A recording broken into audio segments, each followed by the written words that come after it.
Hi, this is Jarvis, our simulator, cable to hydro simulator. If you haven't seen him, we just bring this guy around to show off our cable to hydro conversion, which I can go around here real quick and kind of show you how it works. And we're actually updating this one, and while I'm doing that, I'm going to do install of our pull type slave. If you haven't seen it before, it attaches to the clutch fork here. It does require some prep to the clutch fork. I do have some videos on YouTube that shows how to do that. Since this one's already prepped, we don't need to do that. So I'm going to show you how it bolts on. Pull type will bolt onto this lower portion here. This would where the torque mount would normally go. Obviously, if you're going to be running a torque mount, this won't be for you. But for the guys that are using a 3-mount system like from Hossport, engines are pretty sturdy and you can get away without using that 3rd mount, or at least the torque mount, I'm sorry. And I'm going to go ahead and install this to the back boss here. So I'll show you how our bolt go into that. This is our hardware. This is what makes it attached to the transmission. It looks pretty simple here, but it actually took quite a bit of ingenuity to come up with this, how we were going to attach this slave to this transmission. And we're going to go ahead and install this. Now it works as a bolt and jam nut. So as this goes in, there's going to be some adjustment that we can do, but we can work with that once the slave is actually installed. So here is a better view of how it goes on, and we'll start with the slave next.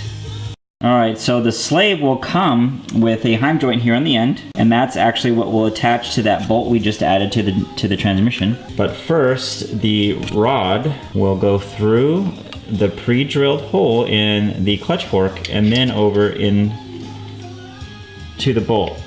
And it's pretty simple here. Alright, so that's essentially its attachment. Here's a kind of an important fact. This bolt back here, the thread pitch is 8mm, 8x125. That is standard of most Honda 8mm bolts. And when I say 8mm, we're talking about the shaft. That will probably make that like a number 14 if we're going to use like a Honda bolt. But I do provide nuts. The reason I'm bringing that up is because this side on the wheelwood is 5/16 by 24. So there's 2 different nuts that come with this. Okay, so don't mix them up, and if you do, it just won't thread on there. So you guys should be mechanics, or should be mechanically inclined if you're going to be installing anything from us. So if you can tell there's cross-threading, then you just don't do it. That means you got it mixed up, and just swap them around, and you'll notice that it goes on well. The attachment that goes to the rod that sticks through the clutch fork, you see like maybe a little bit's poking out after you have it installed.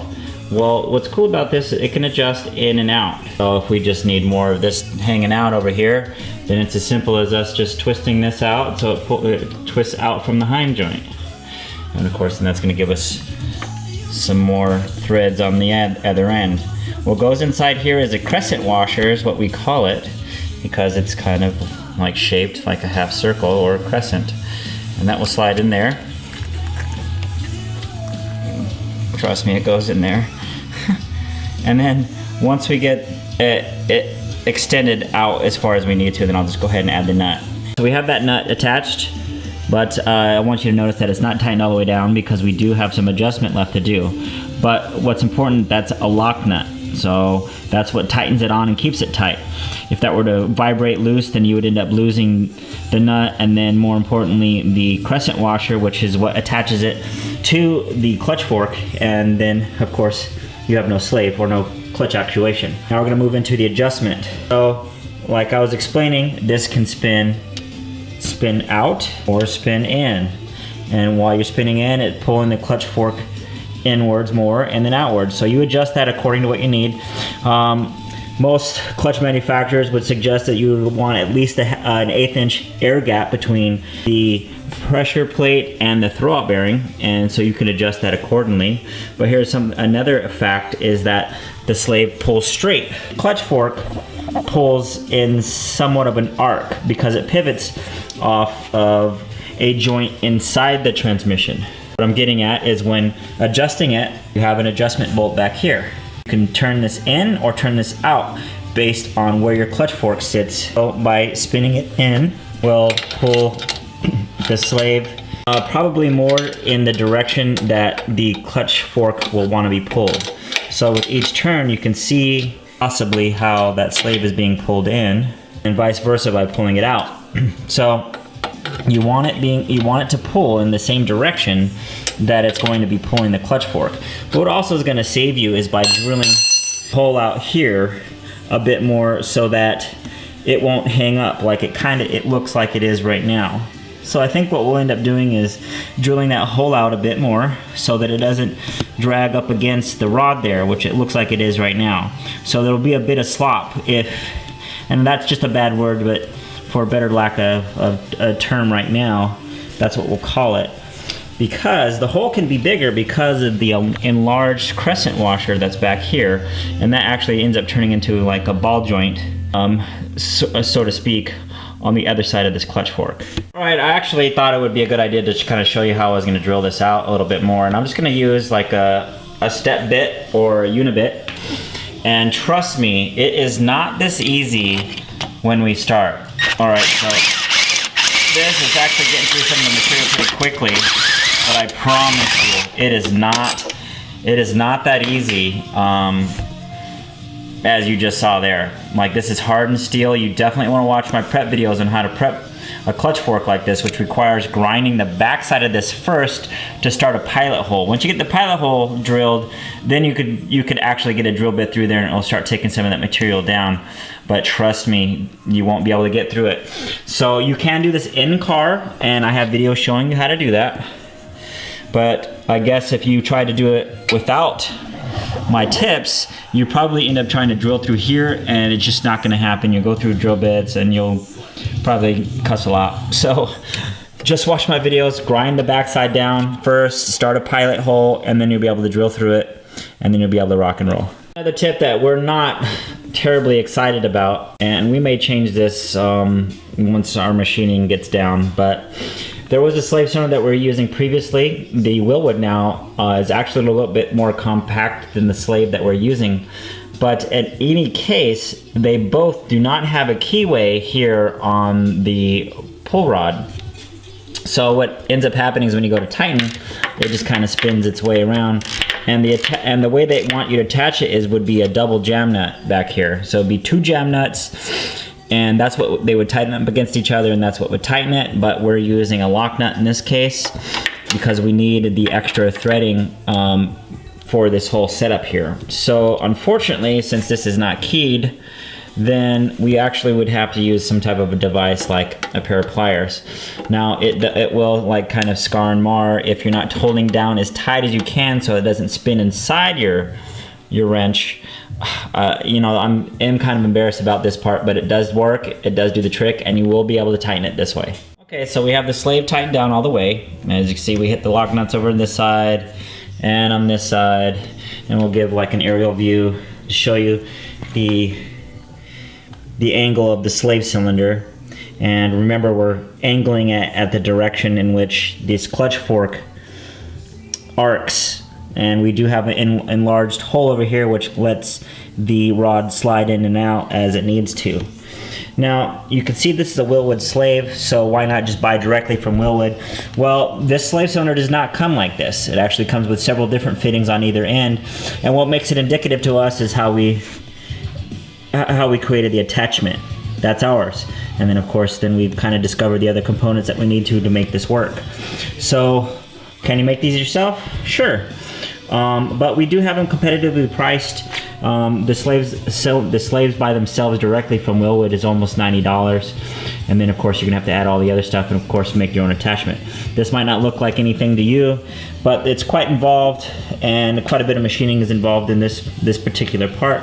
So if you think you can make it, by all means go for it. Or you could just get one from us and it's priced accordingly. So now we're going to get into the bleeding, and I think you'll be excited to see how this thing works. Okay, now we're getting into bleeding. Here we have a pneumatic bleeder. This actually is a pneumatic bleeder from Harbor Freight. I'm not exactly condoning their tools, but there are some things that you just can't avoid. The utility and of course the cost. This thing is $25. It works great. I've had this for years. I've recommended this because it does exactly what it's supposed to do every time.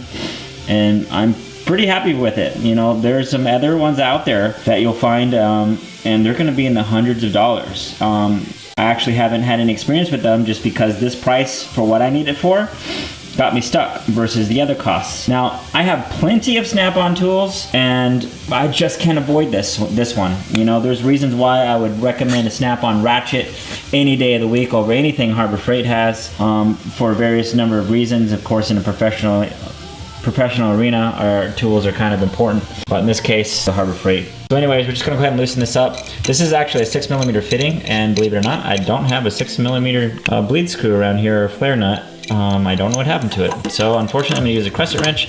Now, a crescent wrench would normally round something like this off. I already actually loosened it up a little bit with using another tool.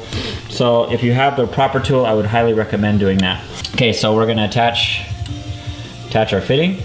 This is like a rubber end here, and it fits on the bleed screw pretty perfectly. Once that is attached, all we end up doing is depressing the trigger and pulling away. We should start seeing some fluid come out of here. Oh, I felt it right away. But, oh, there it goes. All right. So remember, this is our cable to hydro conversion. So it's pulling really fast. Now, this, I didn't bleed this at all. I just hooked this up. That's the first time I pulled the trigger, and our reservoir was relatively full. I'm bleeding this by myself, which is why I go pneumatic, and I would always recommend a pneumatic bleeder, although you can get away with this traditionally with a friend, but you know, in this case, I don't have any friends. You know, when you own a business, you don't really have time for anything else. So I'm just gonna keep pulling the trigger a little bit more. I've done this a while, so I have an idea about how long it would take to bleed, but literally it was that quick. Now, I don't know if you can see the fluid go through there. It's shaking quite a bit. That means we are getting fluid.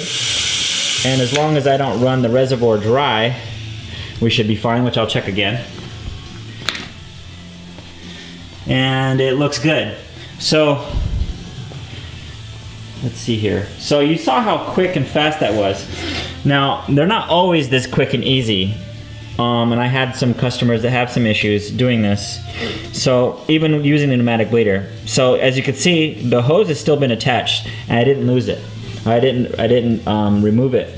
And that, I think, is one of the things. I've come up with many different troubleshooting scenarios. I've tried to mimic and mock all of them so I can come up with a solution to any problems you might have. And you can see I still have it attached here. That means it's still actually pulling vacuum from it, which means it will be drawing some air. And I leave it on there for, you know, a few minutes like we have been. And as I pull this off, it will start dripping. It should start dripping anyways. So let's see what happens here. And there it is. So what is that telling you? That means we got fluid in there. So I'm just going to go ahead and tighten that up. And of course, I'm going to go back to my crescent wrench. Remember, use the right tool for this. You will round this off. And that would just be a sad day for you when you can't tighten this. Okay? Don't be like me. Okay. So what we're going to do now is test to see if it actually works, which if it doesn't, then we'll just repeat the process. Hopefully it doesn't, so I can go through some troubleshoot scenarios for you. So I'm going to walk over here, and I'm doing this real time so you can see I'm not messing with anything. Okay? I'm going to walk over here. Oh, I can already feel some pressure there. Oh, and I can hear it. So let's see if I can get a shot of me pressing this in and it actually actuating at the same time. So let's see, I'm going to stretch over here. There we go. You saw how quick and fast that was? That was real time. That's why it was really important for me to show you how fast and easy this is. So if you have any problems, please let me know. I've come up with all kinds. This is the same stuff you're going to get from us. This is the banjo end, the Wilwood 5/8 master cylinder, our billet clevis, our 9-piece XRP line kit, to our bulkhead fitting. Remember, there's two different hoses that go here for different style transmissions. And then our pull type slave. All right, you saw that real time. If you had any issues with bleeding before, what I've found out most recently was, let's say you put the hose on and you're bleeding manually, or you have a friend helping you and you just can't get it, and you swear your master's bad. And actually, I hope the guy who's listening to this, or any of the other guys that are telling me that their master was bad and you sent it back, this was one that I got in the mail that they promised me didn't work. Well, you just saw that it worked.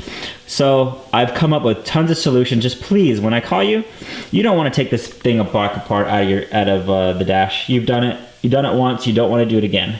It's just a pain in the butt. I'll be the first to tell you.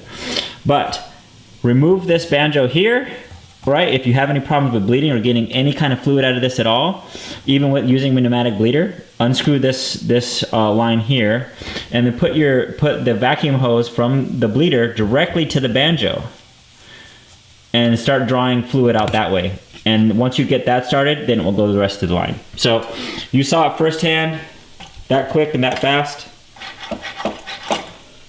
And we'll show you again, making sure that you know I'm not crazy. There it is, guys. Hope you enjoyed the video. It's probably long and lengthy, but there's a lot of information here. Happy tuning.